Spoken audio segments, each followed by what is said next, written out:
Alright, hello fellow Novians. I just wanted to put together a quick video on how territory scanners work. We got a lot of new people joining the game preparing for launch, and so a lot of them aren't really familiar with how the whole territory scanning mechanic works. So I'm just going to give a quick rundown. So this here is a territory scanner. This is a ship I was designing a while ago that I kind of abandoned halfway through construction, but so here it is. So basically what happens is you need to take the territory scanner, you need to get it in a ship above a particular tile that you want to scan.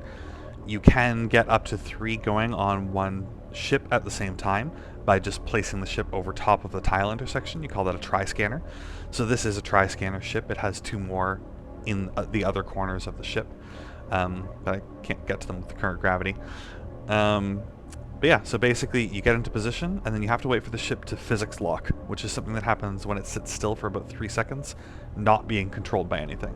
So if you've got an AGG, you can basically stop over top of the tile area, get to the point where you're standing perfectly still, and then just shut off all the engines. Like, get out of the seat. You need to not be controlling it at all.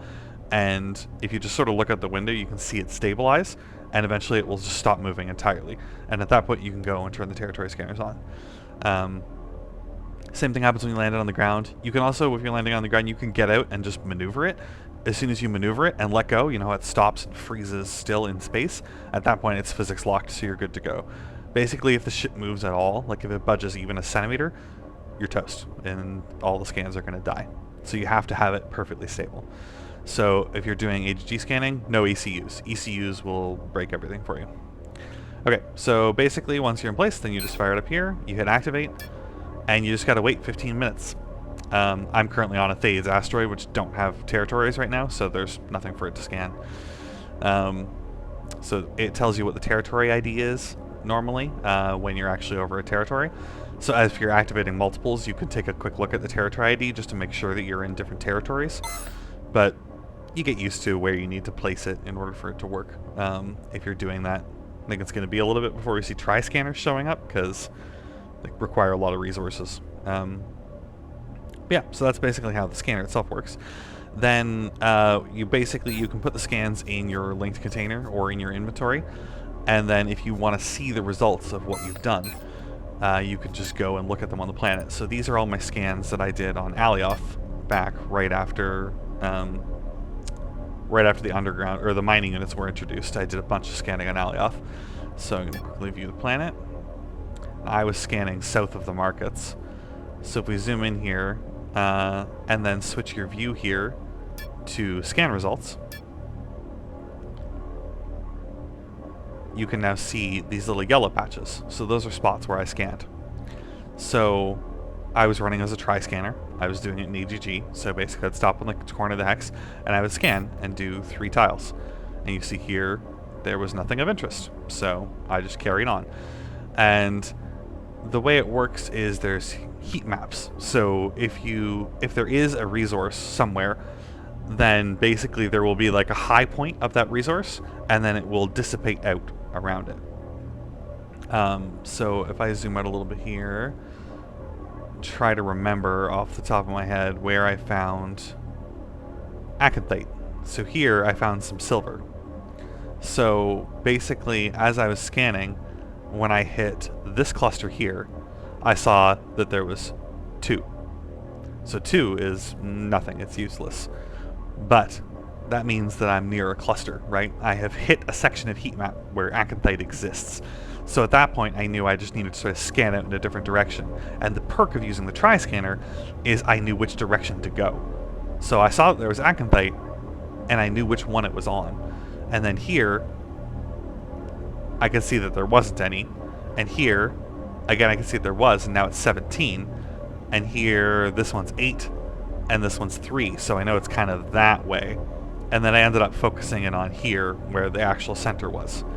So we got 95, 95, 94, 89, 83, 89. So here we've got 2 95s next to side by side, and a 94, and then it drops from there. So the 89 on one side, and the 83 as it gets far enough away. So basically I know that the center point of this heat map of acanthite is about here, because it's about the same between these two, and it's pretty high on this one, then these two are about the same, and this one's a little bit lower because it's a little bit further away.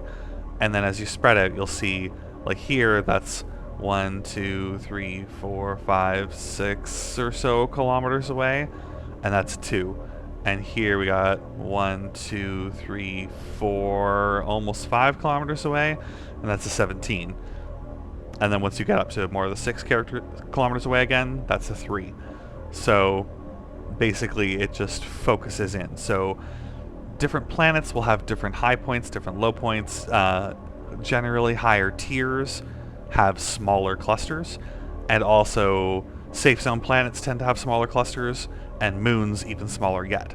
So I did some scanning on Mattis moons for T5s, and there was like one tile that was decent, and the rest around it were pretty bad, and you could only find it like 2 tiles away. Whereas here with the Acanthite, you can see I can clearly find it 5 or 6 tiles away. And if I recall correctly, down south here somewhere, I had some malachite that I found. Oh no, that was another Acanthite. Is it over here? Here I found some malachite. And here, the malachite you can find a lot further away. So up here there's none, but here it's at 35. Here it's at 28. And the center is right around here somewhere, so it's 181, 182, 179, 176, 177, so the high point is probably right in here somewhere.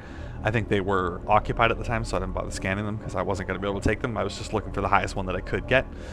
But yeah, so you can clearly see that you can get fairly far away, and there's still T2 there. And it gets to the point where on the outer planets, the T2 hotspots are so big that most tiles have some T2 on them. A lot of them are really far away, so they're only a handful, maybe 5 to 10. But then occasionally you'll get hotspots that have a peak of like 500 or 600. That's pretty rare, but it does happen. So basically, yeah, it makes sense to sort of skip over tiles. How much you skip over, it's a risk, right? It's a risk versus reward situation here. If you're skipping over tiles, you can make a lot of faster movement, but you might miss something if you're not careful about how many you skip. But if you try and scan every individual tile, then it's going to take you forever to make progress, and you might end up just not getting to things before someone else gets them, right? So you have to sort of find that balance for yourself. The numbers that I showed here, the gaps that I saw here, they were pretty reliable for me. On Alioth, I found 3 different malachite clusters, 2 different acanthite clusters, and overall I scanned about this area here by just skipping over tiles. So there's not like that many of them, on the safe zone planets at least. On Tioma, I did a scan. I did most of the northern hemisphere on Tioma, and I found 3 T4 clusters and 5 T3 clusters, and a ton of T2 clusters. I stopped really caring about them because it wasn't worth tracking them down. Yeah, I think that conveys most of the important bits about how to scan for territories, or for resources in territories. So hopefully that helps some of the newer players understand a little bit better how it works. And I hope you enjoy launch.